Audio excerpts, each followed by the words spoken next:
Hey, Sharon Horne-Ellstrom here. You can call me Pajama Grandma. What she up to now is from Sharon Horne-Ellstrom, S-H-E. She are my initials. When I got married, one of the best things I got out of my getting married was I got to change my initials. And I thought she, S-H-E, was much cooler initials to sign on my corporate memos and things than SA, S-A-H, were my initials before. And so when I got divorced, I kept my S-H-E initials. So it's kind of funny and silly, but you know what? There's little quirky things about all of us like that people wonder what the heck and why do you do that? Well, that is why I have the initials S-H-E still. So I titled this video Slump today because if I'm being really honest with myself, I've noticed that I am in a little bit of a slump. Now, the only reason I ever get in a slump, and it takes me usually a while to recognize that I'm in a slump, is because I am not focusing on my end game. I'm not really focusing on the thing that I want. And I'm not clear on the thing that I want. And, that's happened several times in my life. It happens to all of us where we just get into a comfortable zone and we just keep going through the motions of living instead of actually really living and experiencing our life and going for what we want.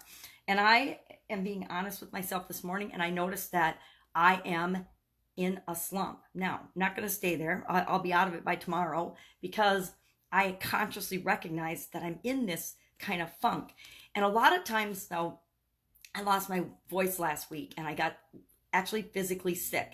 And by the time something manifests in my body as a physical sickness, illness, or pain, I know that that is my body and my mind letting me know that something is wrong, that something isn't right, and that I need to change something. Nobody else, nothing outside of me.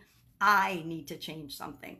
So that's why I'm recognizing that I'm in this slump where I am tolerating certain things in my life that are not right for me. I'm putting up with situations and actually mostly expectations of myself that are not right for me, meaning I for some reason, whatever, and I don't necessarily know what those reasons all are right now, but I'll identify them today and I'll get out of my slump. But I know that something is off, and it's been off for a while.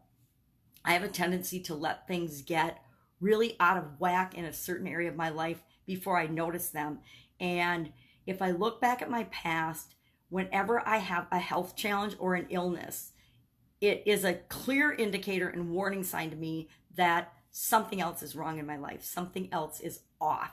It might be in my relationships. It might be in my finances. It might be in my communication. It might be something wrong with someone I love and care about, but something is off that I need to pay attention to. So me noticing that I'm in a slump today means I need to pay attention to some stuff and I need to get my act together. And I'm not talking about my online life. I'm talking about other areas and aspects of my life. Probably relationships, probably time to get over my divorce, things like that, and move on. And I look for resources when I first notice that I'm feeling off or that way. I look for resources and things that help me get my thinking back on track.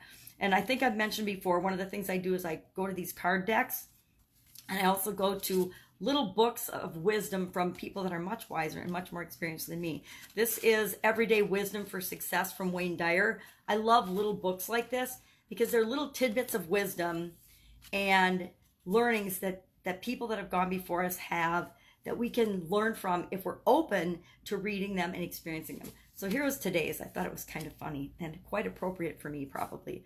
It says, handy dandy magnifying glass, you can sit there forever lamenting about how bad you've been, feeling guilty until you die, and not one tiny slice of that guilt will do anything to change anything in the past. I like to think I'm not a doubter, a worrier, or afraid of things, but that's a lie. I'm as afraid of things as a lot of other people are on the planet, probably almost everything and everyone on the planet. We're all afraid of something, and a lot of times we're more afraid of ourselves than of anything else. We're afraid of being who we really are. We're afraid of showing the world who we really are because we think the world will judge us. And we all think that we don't care what other people think. And I'm pretty good about not caring what other people think. But even I am subject to what other people think. As much as I think I'm not, we all have a a filter on ourselves, or masks that we wear that protect us from having our feelings hurt. And I'm no different. I like to think that I don't. And I'm much different than I was when I was younger. Heck, I couldn't think for myself for, even though I thought I was independent and thinking for myself, I was really the product of every experience and every person that I'd ever met, mulched in and filtered through my brain and my subconscious and my consciousness, spitting out and spewing out what I thought the world thought I should be. And now I'm more of what I think I should be, but I still have that filter and that judgment because, let's be honest, mostly the biggest critic of our lives and of ourselves is always inside our head. We are our own worst enemy in a lot of situations.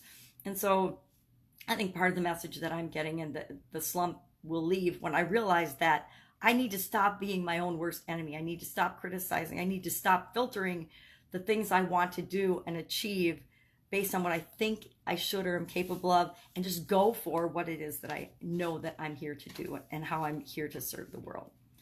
What was the other one today? Either you have control or you don't. If you do, take control. If you don't waste energy on worry. So those were my two messages from Wayne Dyer today. And I'm like, okay, I need to think about these things. And I think about whatever the sayings are, whatever the expressions are, whatever the cards are that come up, because I figure I pull them and I pick them for a reason, because there's something in that message that I need to hear. It's, I think, why people love horoscopes, because horoscopes are written such that there's a message for anyone in them. There's a message for all of us in them. I used to listen to or read. I didn't listen to it. It was just a reading, and it's probably still available. But for a lot of years in corporate America, to stay positive and focused, I would read something called the Daily Motivator. Every day I'd go into work and I'd pop that up and I'd read the Daily Motivator. And I do think there's books and everything. And I think it's still around. Once I left corporate America, I didn't make time for it anymore. I was busy running my own business and doing things, and I didn't make time for it. But for a lot of years, every day I would read this Daily Motivator, and it was written such that there's a message for everyone in it. And so I like to find things like that, like the Wayne Dyer books, the Louise Hay books, or any other person that speaks to you. I like to find people that speak to me and know that there's a message for me in my own personal growth and development in that. Because the way we get out of a slump is by becoming a better version of ourselves, by studying and understanding ourselves better, and then showing up more in the world as we uniquely are meant to show up in the world. So that's it. That's my slump today. I'm admitting I'm in a slump, and I think by tomorrow it'll be gone, but today I'm feeling slumpy. So I'm going to go hang out with my beautiful granddaughter today, because she always makes me feel better. And the way we get out of a slump is by doing things that make us feel good, or doing things that make us feel a little bit better and a little bit better and a little bit better. That's it. Go out and make it an awesome day. And I will, of course, be with you tomorrow. Take care. I hope you're not in a slump. I hope it's just me. Maybe it's the changing of the seasons and going from winter to spring. Usually spring energizes me. So it's really funky that I'm in a funky slump. But it won't last long, because I know me. Take care, and I'll see you tomorrow. Bye.